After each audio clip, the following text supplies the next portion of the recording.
Hello, everybody. Making sure the audio is on. Hi, and welcome to the Lessons Learned podcast. Make sure that. Okay, never mind. We should be on. Yes, we are. We are on. Hi, everybody. Welcome to the Lesson Learned podcast. We're going to be talking about a lot of juicy news today, including but not limited to a lot of. We're going to be talking about a lot of juicy news. I'm sorry about that. If you heard that, my own voice was that I was adjusting the uh,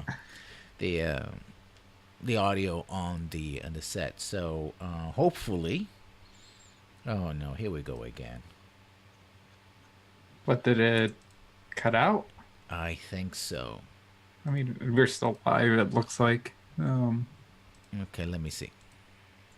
Sorry, chat. If you are watching and you're hearing what I'm saying, I apologize. It seems like, it, yeah, that we have a slight little problem with hosting, auto hosting other channels. I did snooze it, but well, it is what it is. So we'll compress on. And also apologize. I have been tracking down the problem that we had with the internet connection and drop frames, and it seems that I'm on the road to solving it. But this little piece right here failed me yesterday, so we're still working on it.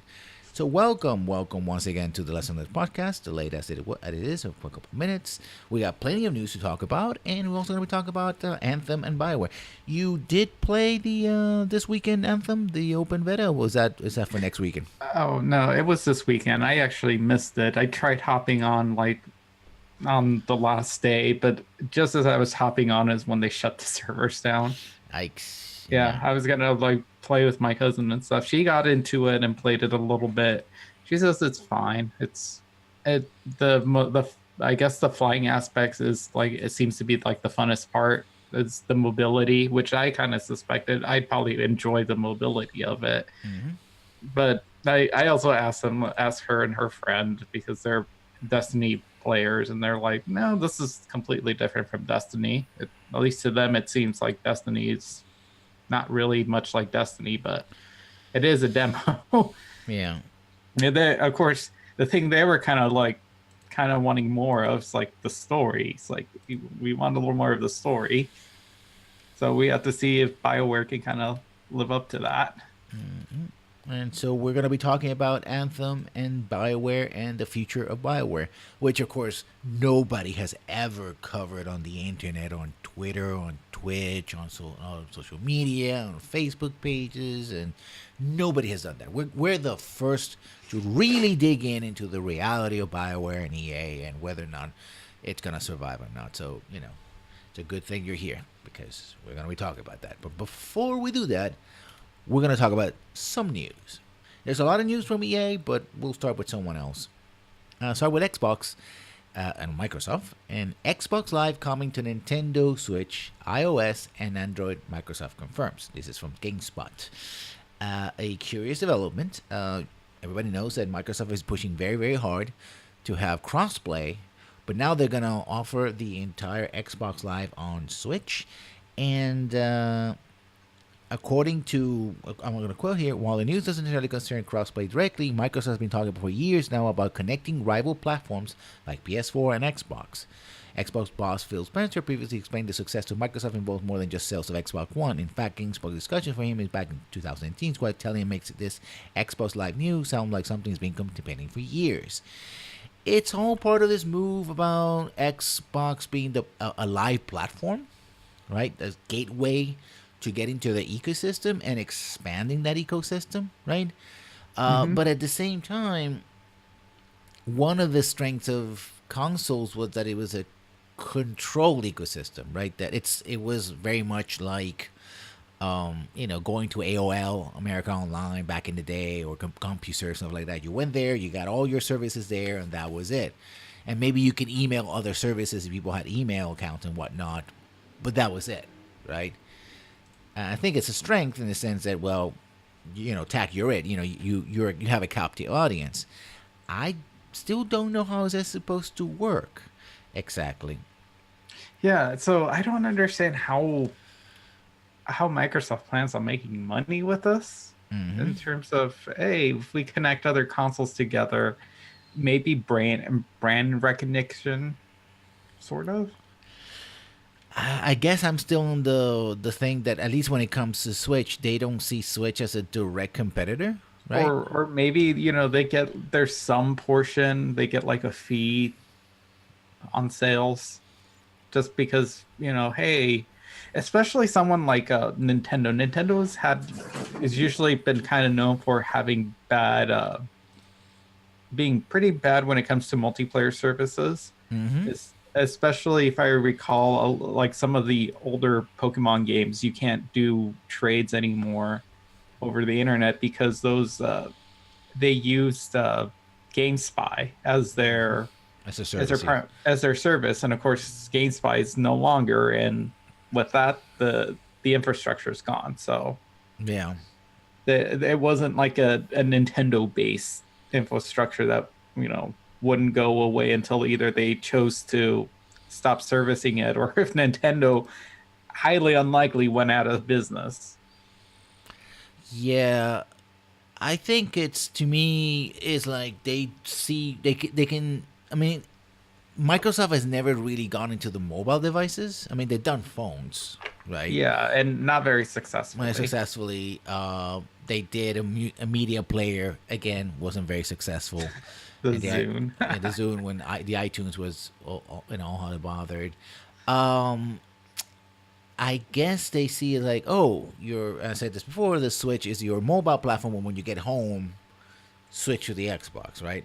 hmm That's how I see it. I mean, Oh yeah, that is interesting, especially if they were talking about linking certain aspects like having achievements and stuff tied to your Xbox account for games that aren't on the Xbox.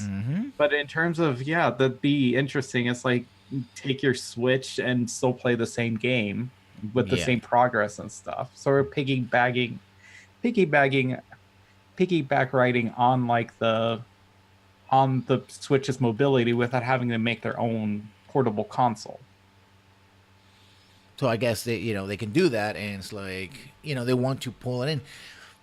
I have some technical questions how they're gonna do it. How they're gonna do it by the API? Can Nintendo wants or will put up some barriers to this? I mean, I know that for example, if you're in GOG, you can link GOG to your Steam account, Hmm. but they clearly tell you it's a third party program, which Yeah. anytime Steam seems like okay, fine, we don't want this anymore for whatever reason, they can cancel it, right? hmm And I think I linked them. I'm not really sure, I don't but think I've ever done so. no, But and it's sort of how Face or YouTube, um, they just recently discontinued linking your Twitter account with your YouTube account, saying you can have it tied so that it would automatically pose a send out a tweet saying, "Hey, I posted a new video and stuff." They're like, "No, we're not going to support that anymore." They gave their reasons, but it kind of sucks for someone who doesn't want to have to like go manually to every social media and yeah, manually put up like, "Hey, I posted a new video." yeah, I had to get me one of those multi-platform social media manager programs because those to make it easier. Especially, oh, I put this new video. I'm gonna go live on whatever, just one message, but I haven't done it yet. Polygon has an update. It says the Microsoft spokesperson told Polygon the company has nothing additional to share at this time. So exactly how they're going to do their magic, I have no Yeah, idea. the other thing is this might be a way for Microsoft to kind of dip into the Japanese market because Xbox isn't very successful over there. I mean, No. it might have been like, hey, let's not really bother, but let's put our name of over there. Let's just have our, a presence, but not really put out the hardware. Yeah. In other news, you probably heard about this already. There was a series of missteps around Metro Exodus boycott. Mm, Metro Exodus, which is the third game in the Metro series. We talked about this last week when there was an announcement that it was going to be an Epic Games, Epic Timed Store, exclusive. time exclusive for a year, and the people in Steam were upset.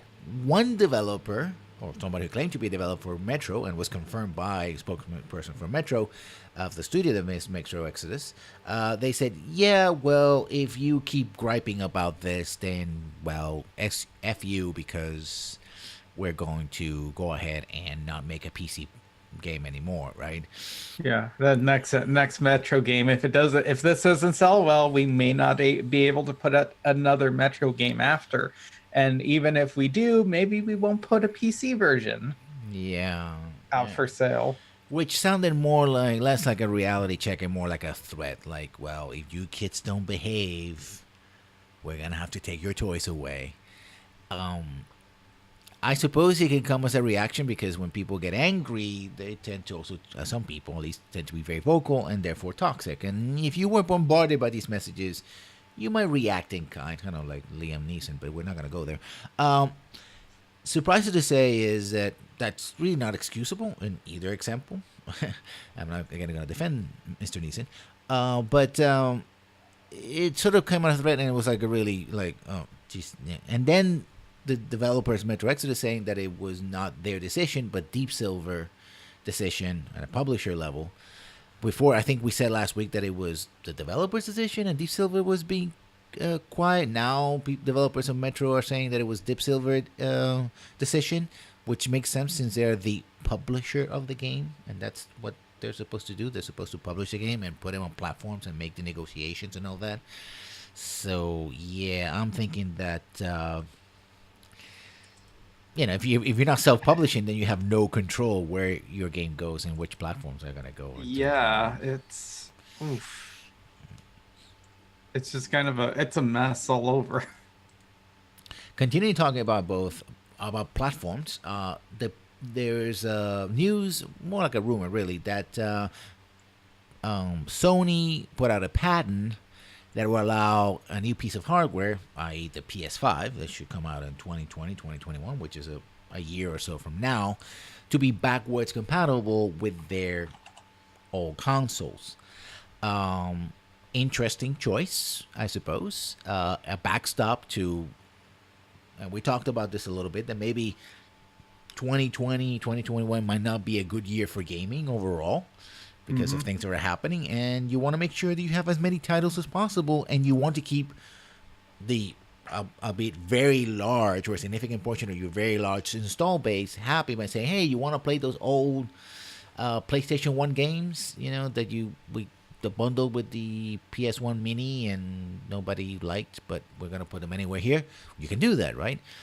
I mean, remaking games is like Resident Evil 2, which was a PlayStation exclusive. It's been doing well. No, Resident Evil 2 has been doing very well. So, yeah, I mean. So yeah, I as a PlayStation owner and longtime fan would enjoy having something like backwards compatibility, especially since there's some games that we'll never see like a digital re-release of any sort. And of course, everyone's kind of curious as to, how would this work, the technical aspect of it. They did explain something about manipulating the CPU speeds and stuff too, when it comes to rendering or emulating the software to some point. But there's a lot of questions, especially when it comes to PS3 compatibility, since the infrastructure for that entire platform was foreign to kind of any other infrastructure for other consoles and PC. So it'd be interesting to see how they get over that little hurdle. I mean, the thing about the PS3 was, and one of the reasons why it was so expensive at the time, was that it had cutting edge RAM technology. And that they use RAM in a very specific way. Rest of the architecture more or less PC like. And I think going at least back to the PS2, increasingly the hardware has been more PC like, so emulating that stuff is not that hard. I think with the original PlayStation, yeah, it was more unique. But as time goes by, it becomes easier because the architecture is there. So I'm thinking that what the PS5 is going to have, if it comes with it's going to have presets, right? It's going to have a PS5 standard, PS4, PS. Right? When you go to backwards compatibility in Windows, Like, oh, you can't run this on Windows 10, but we can run it on Windows 7 mode or whatever, right? I think that's what's going to happen. And then it's going to say, okay, X amount of resources. But yeah, well, you said with the PS3, their specific architecture made it harder. Although, again, that was the era where the 360 saw a lot of games, and most of the games that came out for the PS3 were also in the 360. So, will there be a workaround when they're actually emulating 360 games as opposed to a PlayStation 3 game? And how many and also again licensing and that's another thing about backwards compatibility, especially in the era of games. Nintendo doesn't really have that problem, but Sony and Microsoft do have that problem in that who owns what in the past, right? That's one of the things that being about the the mini consoles, right? The games that they put in are usually games that are like either companies that are very close tied to Sony or Nintendo, or they were, first party developed for that platform or exclusive for that platform. If you have multi-platform games, then it becomes harder, right? Yeah. Because getting the rights and also we talked about this about preservation is finding who has what where, who has the original copy that would be best emulated, blah blah blah. Do you have you'll go back enough, at least to the PlayStation 1 and even the PlayStation 2.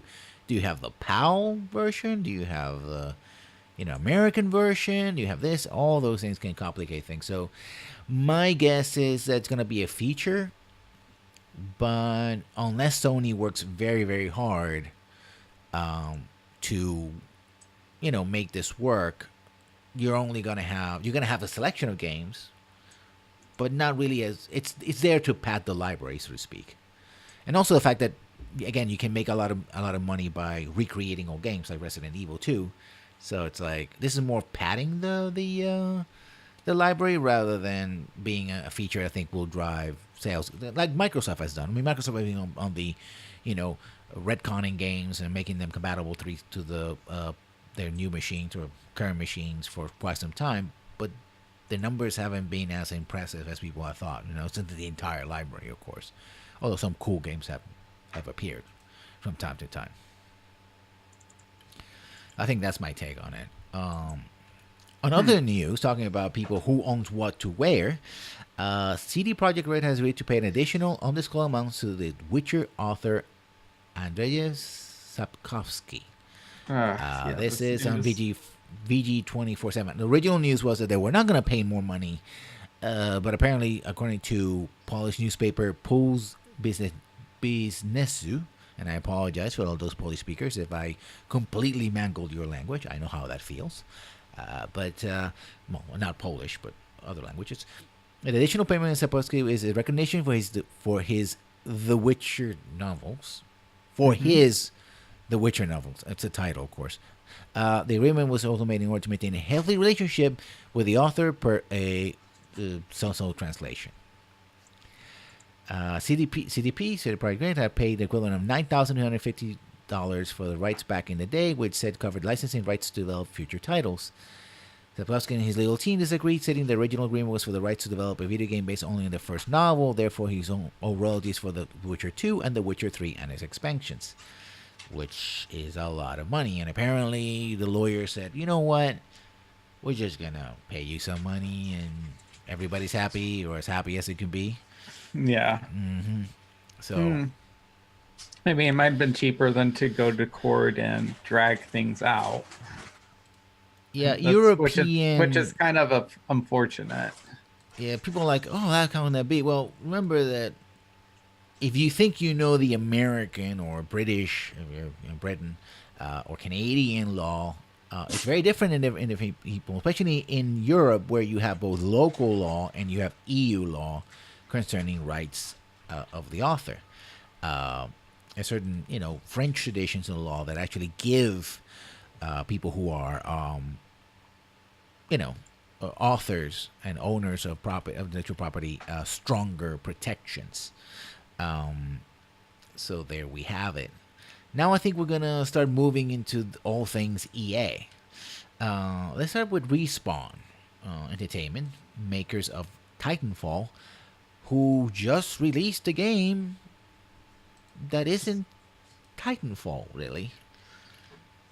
But sort of. It's well, no, it's not. It's not Titanfall, but it's set in the Titanfall universe. I haven't played any of the Titanfall games myself, but the biggest thing that it's known for is that you parkouring and giant mechs that you call in and you ride in. Apparently, this game doesn't have neither one of those things, and it's just it's a character class free for or battle royale game. So It's a weird choice, I think, especially in the Titanfall universe. I mean, yes, being on foot and shooting other people is part and parcel of Titanfall, but it's the Titan and the falling, and the Titans being giant mecha robots that. And you mentioned in messages we got that EA's took another massive hit to their stock. You got a link to that? Yeah. Actually, I did have Young Yes video linked in there. Though, where is that? So I guess that they had a 1 day trial, or they announced essentially in their financial results that they pretty much took a severe beating in the ever growing market of the game and competitive market in the gaming industry. Let me link that to you here. There we are. Oh, okay. This is from Young Yeah. Okay. Ooh. Yeah, here's this article too that's I kind of source this and don't mind the background. My cat and dog are deciding that they're wanting to chase each other. Yeah. This is from investing.com. Video game stock blasted midday. EA Activision Take-Two hit hard. Oh, wow. It's not only EA alone. It's also Activision and Take-Two. Breaking news, everybody. Investors were looking for the reset button on video game stocks slump in midday trade Wednesday after two of the top players reported disappointing numbers. Electronic Arts slumped 12% after results numbers came in lower than expected, while Take-Two shares tanked 10% after forecasts fell short of estimates. Take-Two Entertainment is the parent company of Rockstar Entertainment, by the way, who has now has the single largest video games franchises in the world. It is simply, literally the biggest game money-wise right now, and that blows Fortnite out of the water, blows everything out of the water, and that's GTA Online. And yet, Take-Two took a 10% hit.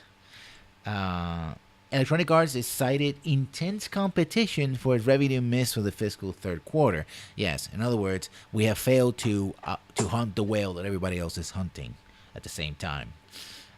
Take-Two said revenues of quarter ending in March will be 450 million to 500 million to 500 million, well below the 600 million anticipated by analysts polled by Refinit. Also, Activision Blizzard, which will take in a couple of hits before, took an 8.5 hits loss, and Zynga Entertainment, they're still around, slipped to 4% ahead of its earnings report after the close. So, and let's look at these numbers. It isn't that they didn't make money. Let me repeat this. Take-Two said revenue quarter ending March will be 450 million to 500 million. That's a 1/4 of the year, the first part of the year. So if it stays the same, right?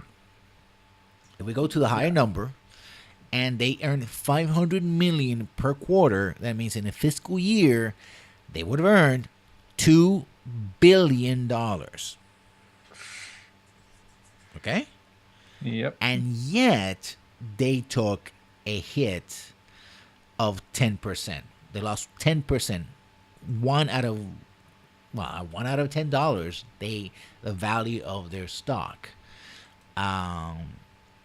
If it smells like there's something wrong in the state of video games, something rotten in the state of video games, yes.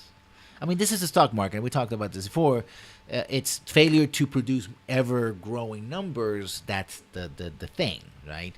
And John Ye, for example, covered this about a couple of weeks ago, uh, close to a month ago, when he talked and explained in one of the made on a video saying that tech industries are taking a hit, and that includes video games. Right, video games are not seen as part of investors, not part of entertainment media like television and movies. They're seen as tech stocks, and tech has been taking a hit lately, and these companies are not immune. So the old rule that in bad times entertainment media does very well or better than most, not necessarily true when it comes to video games. But yeah. And it just makes me wonder what, if this is, I guess the economy could be better, but people are kind of anticipating yet another recession. Mm-hmm. It makes me wonder, like, if things are looking bad now, what are they going to look like when another recession eventually does hit? And again, we talked about this before, what they're going to look like when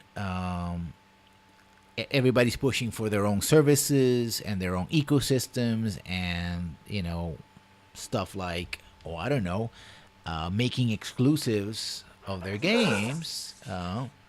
Let's look over to what our friend Jim Sterling, not his name, Jim Sterling has to say. And he's talking about how many companies, but in this case Anthem, has at least 4 categories of access: demo access, early access, full game, plus play first trial 10 hours, and full game February 22nd, right? Standard pre-order, Legion of Dawn pre-order, EA Access Xbox One only, Origin Access Basic PC, and Origin Access Premier PC. So it's literally a table. It's a small spreadsheet of features that you have, and one of them is fully highlighted, another one has other things. All this seems to be pushing, and you can see most of the categories. Origin Access Premier is the one that has the most boxes clicked. Yeah. And that's their paying service as opposed to Basic, which is a quote unquote free service. Oh no, actually Basic is, I think, a paid service. It's as just well. It's a lower tier paid service. Yeah. It's elite and mega elite, right? Yep. So you either pay a little, you at least pay some money to get the privilege to get to play the game for 6 hours or however long it tells you. Or you can pay extra money per month and you get to play the game for an extra month, but of course you still have to buy the game on top of it. Starting at $60, and of course that's just a starting price because you have to buy the different. These are just the access points. These are not covering exactly. There's a ways to play Anthem, but they probably go gold editions and platinum editions and all that, and of course all the microtransactions, which we talked about this before, I think last week, where some of the early screens show that some of them could go as high as $20. So going back to what we're saying, if tech stocks are taking a hit in advance of an upcoming recession in the United States and a global recession, because usually when the United States has a recession, still most of the world also suffers for various reasons. Mostly that global financing is global. Then that means that all those people that are paying stuff like Origin and other services, the first thing they're gonna do is stop playing and start paying. It's like I can put this on my gas tank. I can put this money away to buy, I don't know, food or something. Pay the bills, etc. This is unnecessary bills. So I think this is going to be one of the fault lines in the future. So yes, very much something hot in the state of video games. Exactly how it's going to shake out. Well, we're going to be talking more about predictions in a moment, but we're going to see some other news as well. Talking about EA specifically again, Battlefield 5 sales didn't meet expectations during Q3, says EA. Fiscal year, third quarter fiscal year 2019, although we're in the beginning of the year, but yeah, fiscal year and calendar year don't really meet. So let's see what the numbers are. But delaying Battlefield 5 heavily contested November calendar didn't work out as planned, according to EA. Commission reports start longer development cycle. A million still playing Battlefield 1 and 4 were also going to be factors of lower than expected sales. Battlefield 1 currently has nearly 4 million monthly active users, and Battlefield 4 has nearly 2 million, which essentially means that that's another fault, is that engagement. If people don't migrate to the new game, then that game suffers because they're, ironically enough, still engaged in the older game. Yeah, the engagement for Battlefield 1 is so powerful that they don't disengage and or maneuver the way to the new game. Oops. Yikes. For context, Battlefield 5, this is a quote from Wilson, the president of EA. For context, Battlefield 5 was designed for the beginning to offer a long-term live service. In August, we determined that we needed more time for final adjustments to the core gameplay to fully deliver on the potential of the live service. So we moved the ship date to November to accommodate those goals. But if the game has sold 7.3 million units during this quarter, which was 1 million less than expected. Let that sink in. 7.3 million units. There was a time when 7.3 million units was record-breaking. Now it's just expected. Oh, just that. It's just, yeah. It's a million less. We miss our. I mean, it almost sounds like, well, we had a choice of not selling anything and selling 1 million copies. So since we didn't sell 1 million copies, it's like we didn't sell any copies at all. It's like that doesn't. How does what?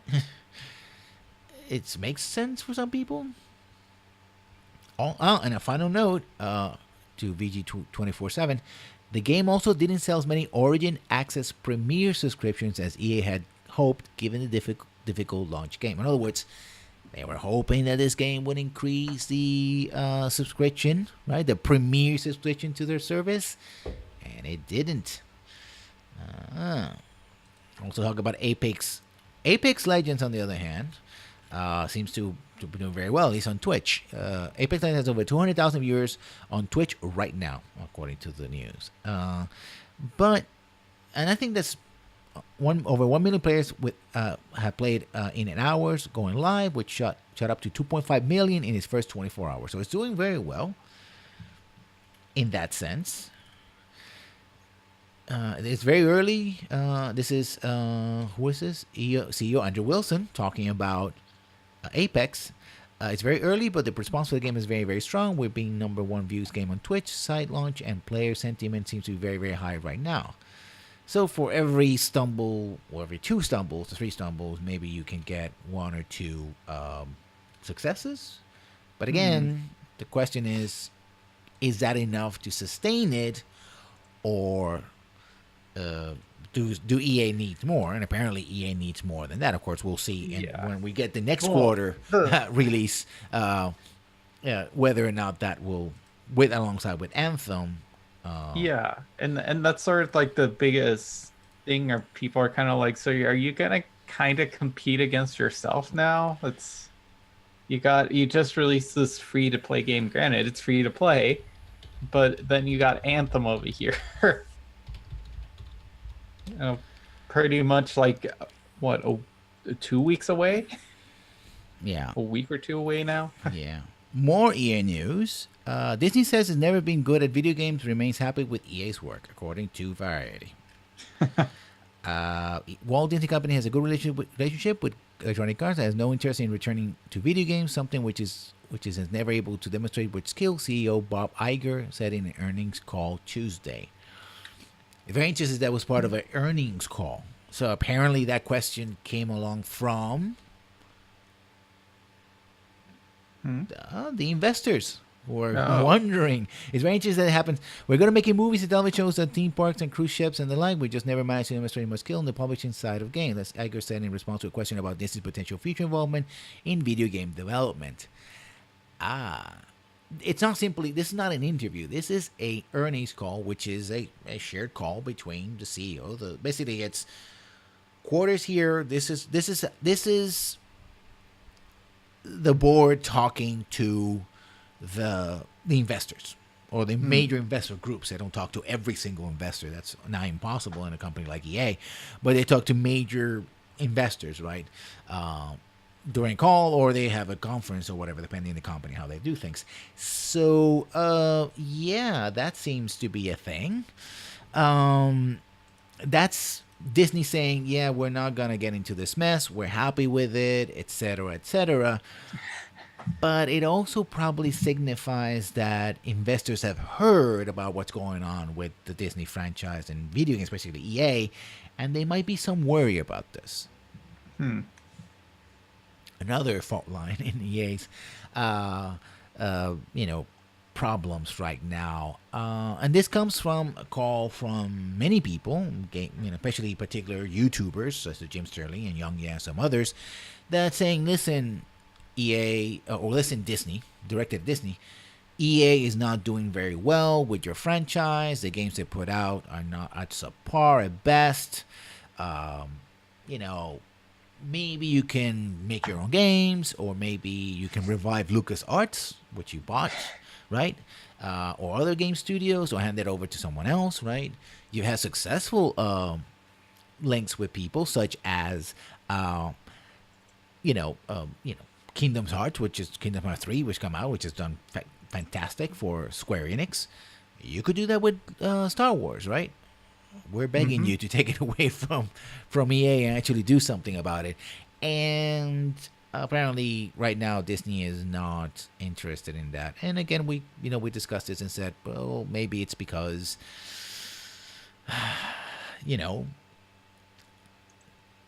the contract might be one that it's pretty squarely and difficult to get out of, or they simply don't want to, in their minds, open that kind of worms, right? Yeah, it might be. It's just, it might not be worth it for them, which would be kind of interesting considering Disney has money. Yeah, but I guess they just we don't want to get involved. Well, maybe because of Disney Infinity, it's like, well, we tried and that didn't work out too well. I'm not entirely sure who published Disney Infinity, though. I don't think that was EA. No, that was not EA. I don't think so. I think that was a holdover for, because the Infinity line was it where Disney attempt to compete with Nintendo's what was it, the little figurine things that Nintendo had, Amiibos. The Amiibos, Yeah, but Amiibo. it's also the one that actually started it was Activision with Skylanders. Yeah, so it looks like, well, it was published by Disney Interactive Studios, and Avalanche Software is the one who created it. Are they still around? They are now property of Warner Brothers Interactive, apparently, after Disney got rid of them. Yeah, it makes sense, I guess. Yeah, it looks like it looks like it just says that Warner Brothers acquired them pretty much after the closing of Disney Interactive Studios in 2017. And now I think we move into Anthem, and we kick off with another piece of news. I think, unless we have another news that we can talk about this before. Anybody? No. With the top of my head, I don't think. Okay, here we go. So let's talk about this last piece of news as a gateway to our subject of the day. EA expects Anthem to sell 6 million copies in 6 weeks. And we just talked about Battlefield 4 underselling at 7.1. This is from VG247. Again, on the same earnings call, we got a lot of news from those earnings calls. CEO Andy Wilson told investors that the demo left players realizing it is a game that's unlike any other game they've ever played. That's not the impression I get, but sure. While CFO Blake Jorgensen said that the publisher has forecast sales of the game for at least 5 to 6 million by the end of the fiscal year on March 31st. So that's around the corner. Barely a month. We think they're a great opportunity, not just for the year for Anthem, but that should sell well for a long period of time. We add more content through the live service plan. Again, live service.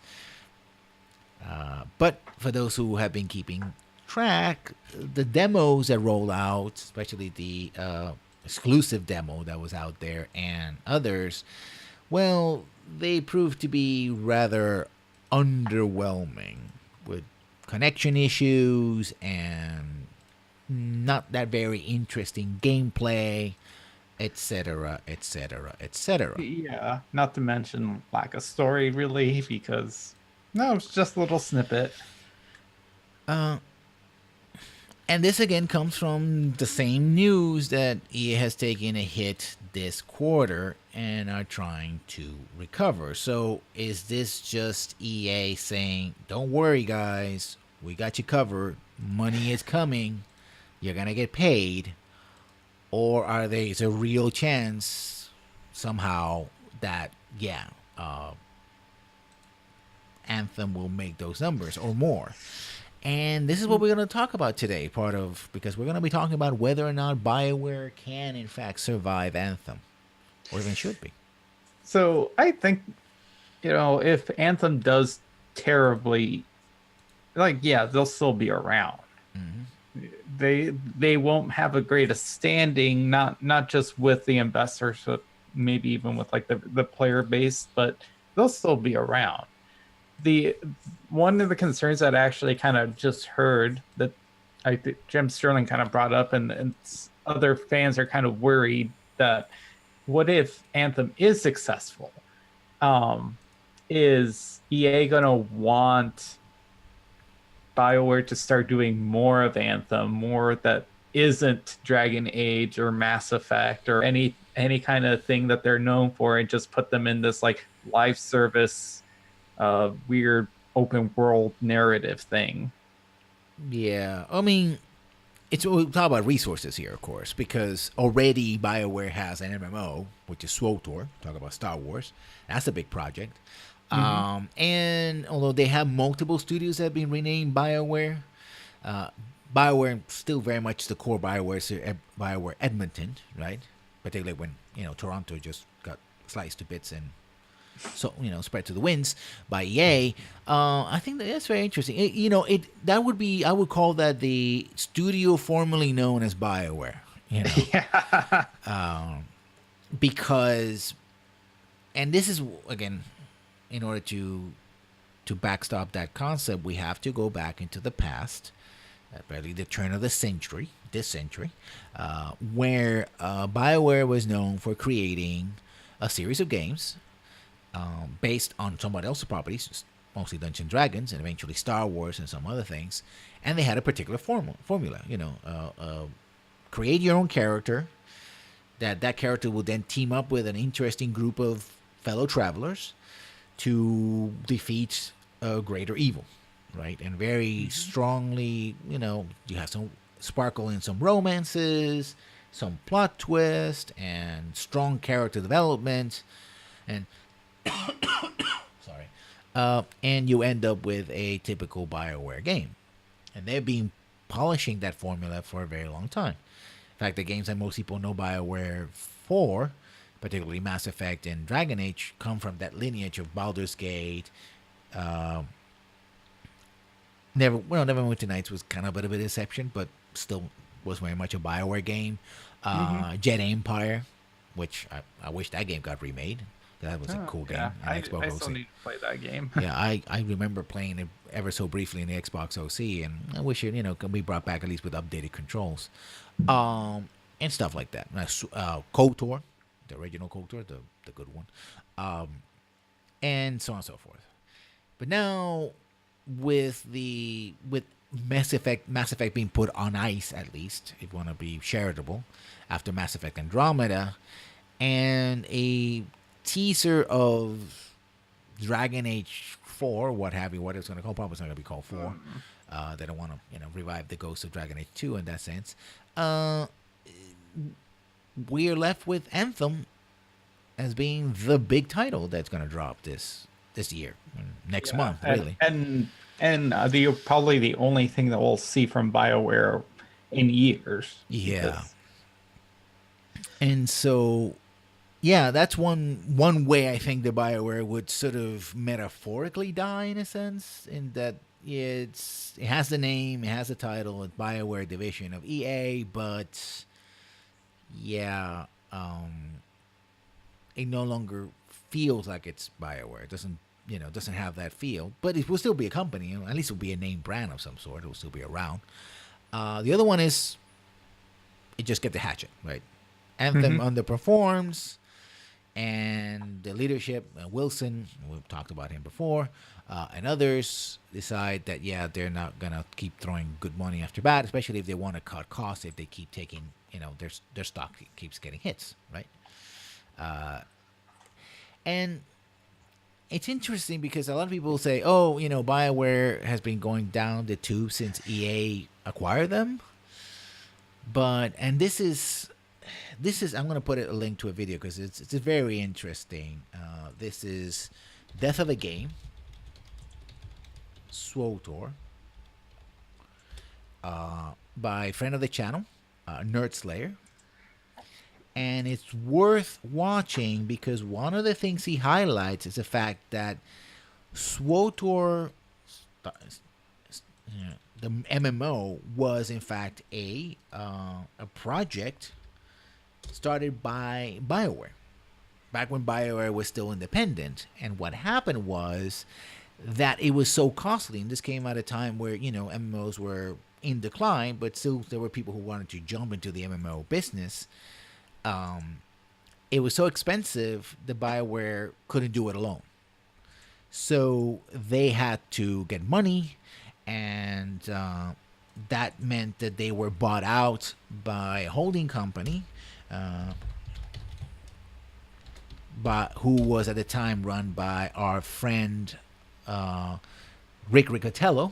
And by my friend means I don't know him personally, and I don't think that's going to happen.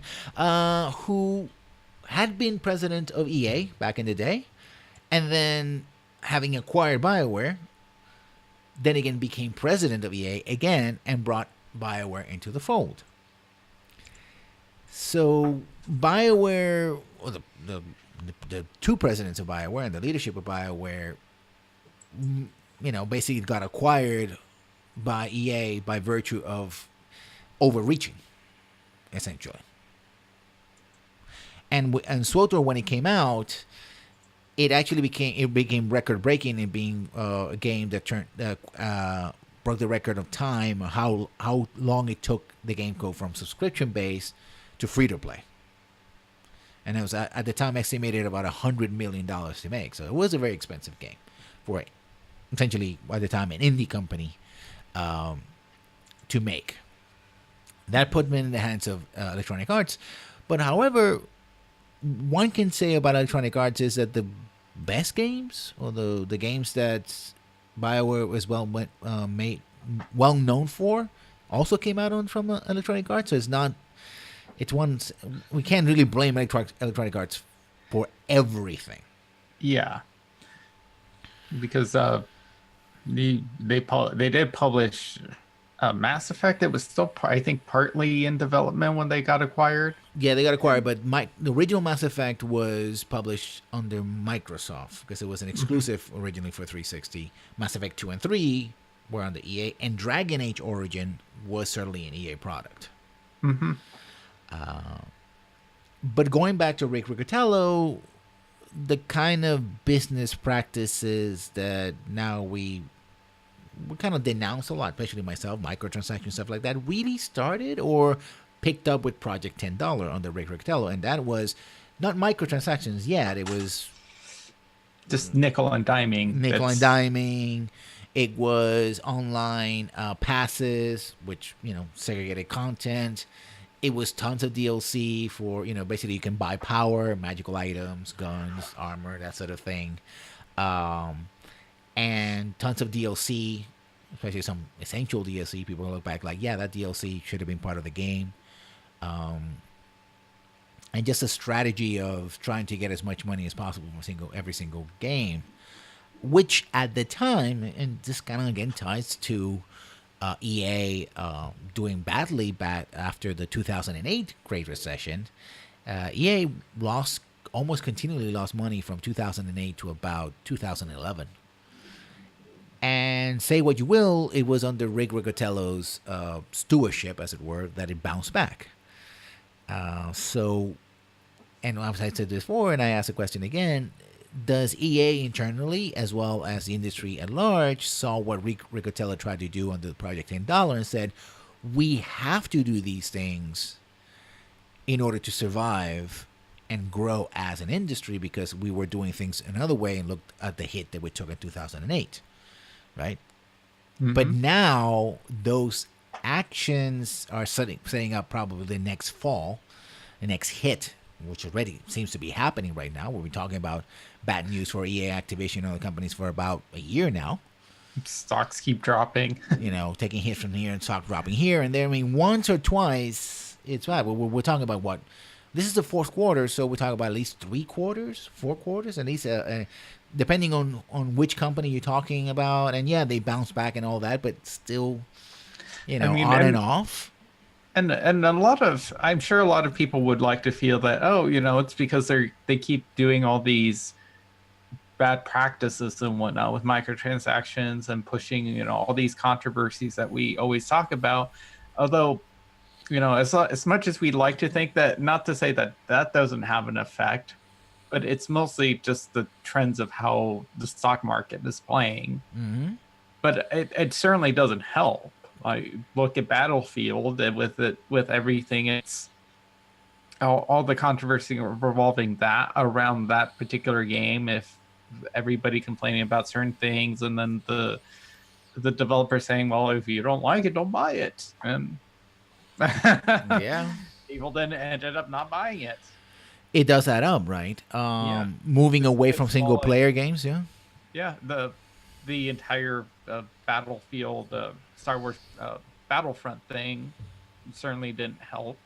Yeah, and it's all these culminations of all these little things that is affecting player engagement, and I don't mean that as in like trying to get them to buy things. It's just even trying to get them to look at your game in general and participate in it. Yeah, and I think this is the thing that I've been talking about for a while, that essentially we had a whole podcast about this. You can check it out on the Lesson Learn Podcast YouTube channel about player engagement and how eventually you kind of wear down the audience. Mm-hmm. Right? I mean, they're still selling millions of games. We quoted probably 6 million for Anthem. They were trying to sell 7.1 for Battlefield 5.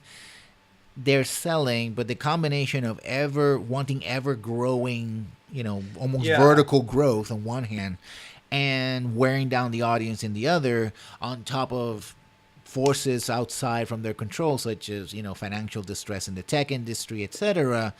They're all combining into this maelstrom, and a maelstrom that's going to hit hard. What we already talked about, the sort of very fragile business model that live services in particular are built upon, right? The engagement, forever playing, long live, hype, all these things. And how does that reflect the Bioware? Well, because the tactic, not only of Electronic Arts, or as Jim certainly has to call it, Unicronic Arts, Unicronic Arts, like Unicron from the Transformers movie, the original one, the good one. Well, Bumblebee's supposed to be very good as well, so I'll let that you decide what you like or don't.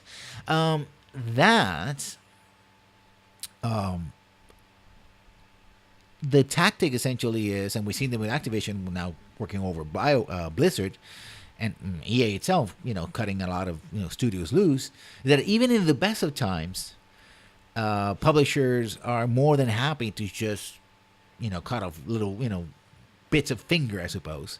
In the case of Bioware, they might just cut up a few fingers and say, this is not worth it, right?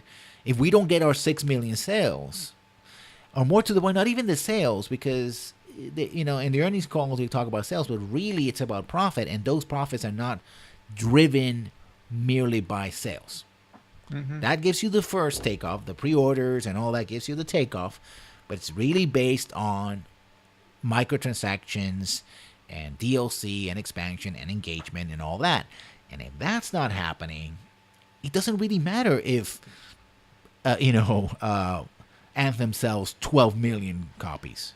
Yeah. If, say, only 1.2 million people or 100,000 people are really paying the microtransactions, there's not enough whales and not enough, all the things, whales, dolphins, otters, water unicorns, kelpies, humpback horn whales. I don't care, space aliens from from Saturn. Marvels. If they don't show up and they don't continually consume in significant numbers, then the cost, the expenditure is not going to be seen worth it, even when they make. When I just made an estimate of $1 to $2 billion a year for Take Two, or similarly for everyone else, right? Yeah, because if you look at their target goal, 6 million in 6 weeks, that means that they're aiming for 36 million in 6 weeks, and that's just on sales, and that's assuming it's just the base $60 and not any of the $80 ones. And we also, when we talk about Battlefield 5, they were expecting that to drive what? Origin as their thing. So we have to talk about those things. That's 360 million, not 36 million. That was my bad. But yeah, it's like you imagine. I'm pretty sure Anthem. I'm not 100% sure if Anthem would have cost that much to make, but that's not a bad chunk of change. But they really want to make more money off of that with microtransactions, and just as we talked about last week, the $20 skins and stuff.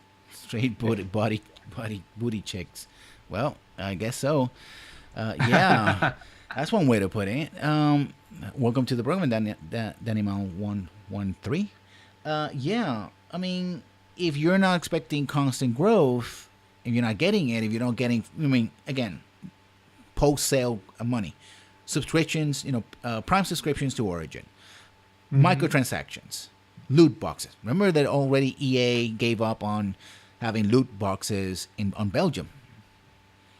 So that might set up a train, right? If the European Union takes on that, says, you know what, loot boxes across the European Union are considered to be gambling, and we're not going to allow it. Thank you for the follow. Then you're up the proverbial creek without the proverbial paddle, because we're talking about tens of millions of players, especially the kind of players that love to spend a lot of money on FIFA, of all things. And again, when EA gets into trouble, the branches of EA suffer, and I'm on the mindset that Bioware is very much in the chopping block. So, or at least it's next up, but yeah. Yeah. So that no. Go ahead. So the one thing I was bringing up was I kind of been like, did my math wrong. It's $360 million in 6 weeks, with 6 million copies sold at $60. Yeah. So that's a lot of money. I'm not entirely sure if that's how much it costs to make Anthem. If that's enough to even. I don't think so. I mean, we haven't heard anything like Destiny, which was $500 million. I'm thinking I'm gonna put a number, 150 million. Right, 200 million if you want to be, if you include all the, and they haven't really even done a lot of advertising for it. So the advertising budget for Anthem seems to be tiny compared to everything else. So yeah, not a lot of money sunk into that. So that might be enough to cost to cover the cost of production, but it's even then it's not going to be seen as successful. Yeah. Well, I'm sorry, folks, to have to cut it short, but a little emergency just came out. High tier to play the vein through. Well, they haven't asked me, so yeah. And even then, let's face it, they probably don't have to pay him that much. No, compared to everything else. So sorry to cut it short, Forts, but a little emergency just showed up, and I have to take care of it. So thank you, everybody, for coming. Chapelmon, before we take off, where can we find you on the interwebs? So I'm pretty much found at Chapelmon pretty much everywhere. I am Chapelmon_Aragon on Twitch and Twitter, but I primarily hang out on YouTube as just Chapelmon. And you can find me here, of course, in Lesson on One channel. We do the podcast every Wednesday. And right now I'm setting up for the final mission, hopefully, of Ace Combat 7 tomorrow morning at 7 o'clock Eastern, 8 o'clock Atlantic, and then we'll probably do we'll do Dragon's Dogma. I think it's on next on the block. So thank you everybody for coming. Sorry to cut it short. Dynamo, thank you for the follow. And if you want to support this channel, you can follow, sub, join the Discord, which is below in the link, and also join the YouTube channel. Thank you everybody for coming, and we'll see you when we see you. Bye bye. Bye. Yeah.